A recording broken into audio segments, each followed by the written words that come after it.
controls the airspace. So the plane didn't even make it to Sukhumi and had to turn back.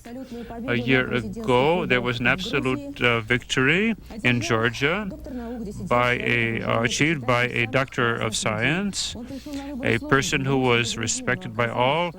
He had the slogan, Georgia for Georgians, but it's easier to come to power than to hold it. He thought that freedom was freedom from the USSR. He broke off all the old contacts, but did not establish new ones. He did not allow the opposition to speak even for a few hours on television. That was his mistake. The example of Georgia demonstrates something else. We cannot create idols out of our political figures and blindly follow them. We now know the results of the referendum in southern Ossetia. Almost 80% of the voters took part. The absolute overwhelming majority are for staying in Russia.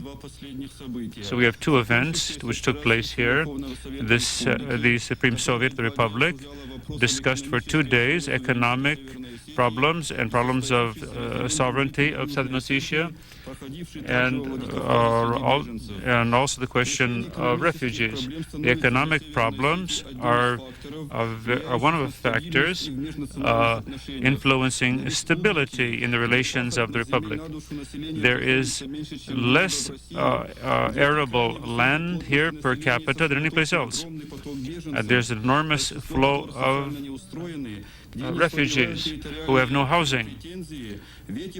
Under these conditions, it is very difficult to achieve a consumer market. Nevertheless, Northern Ossetia has been able to fulfill the budgetary goals of last year.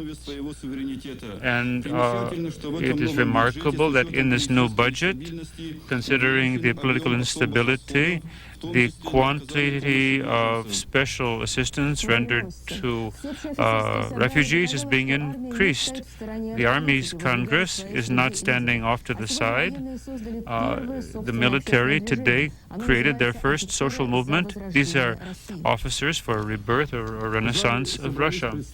In the hall, there were Army representatives of 42 organizations in Russia. The founding documents, which were handed out, discussed the patriotic nature of the movement.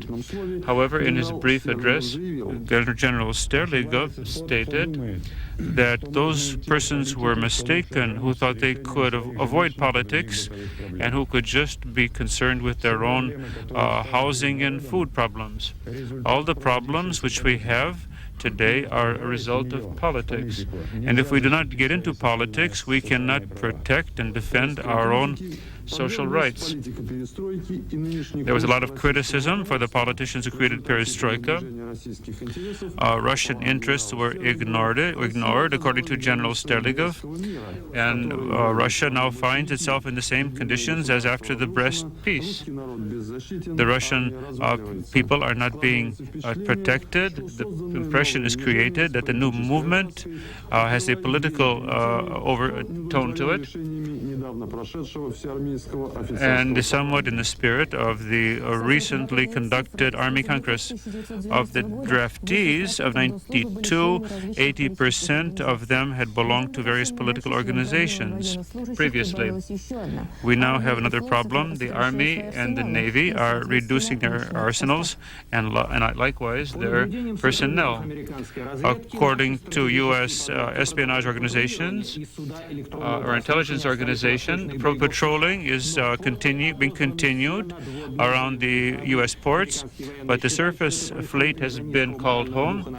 According to the Americans, that's because of the low morale of the personnel, and they're out of fuel.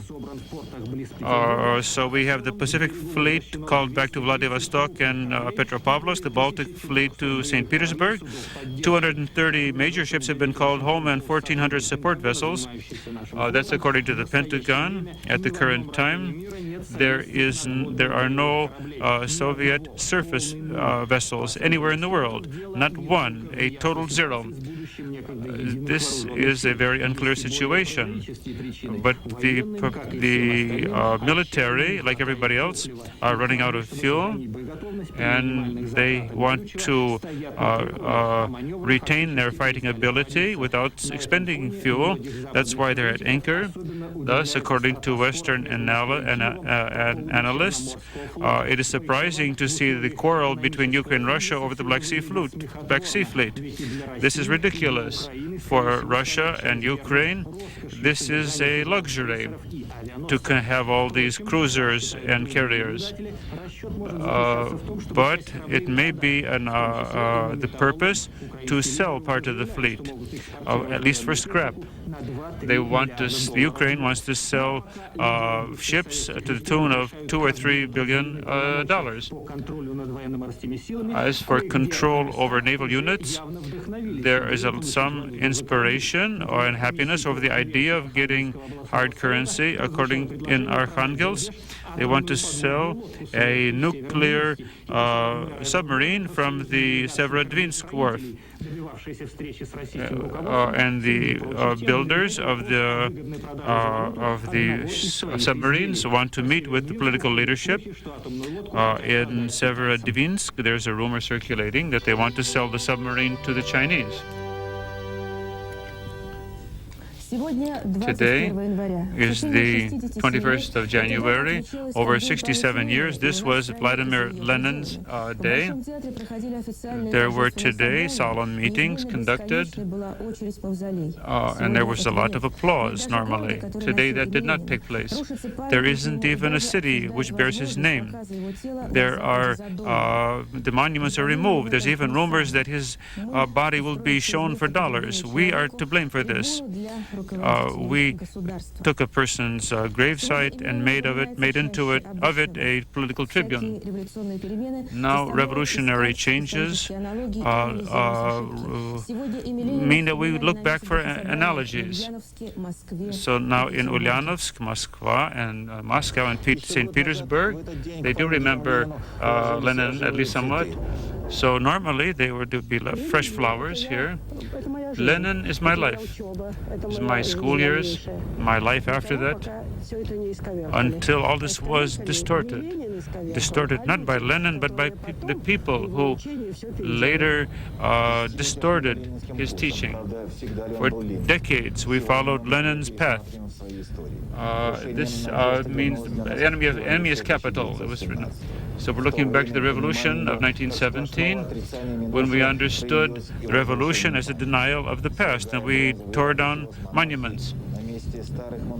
And Red October created its own Octobers.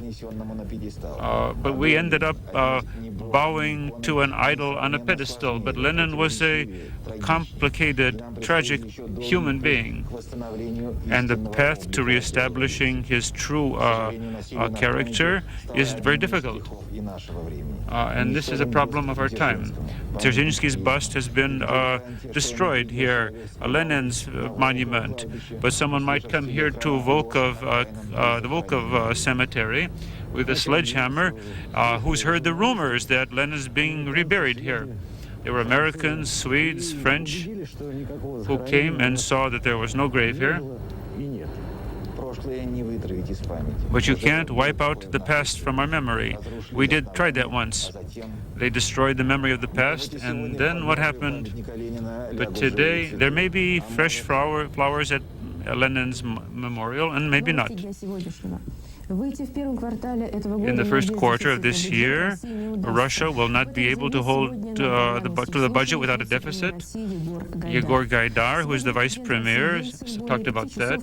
Yeltsin met for more than 5 hours with the leaders of nuclear power and with the major nuclear engineers.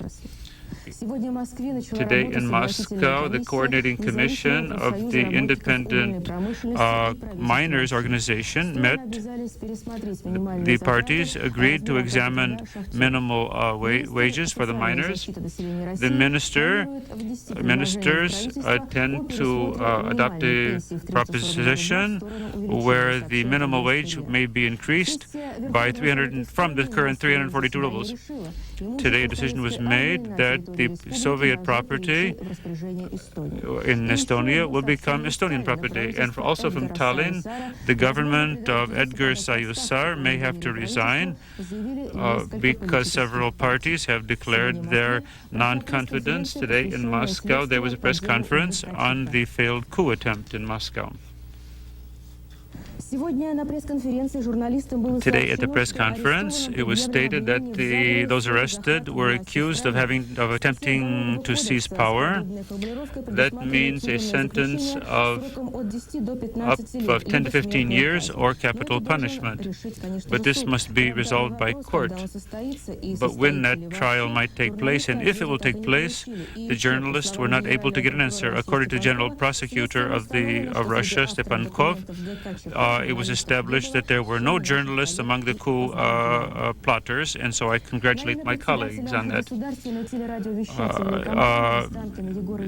Yegor Yakovlev, who is the head of the Ostankino television department, received a letter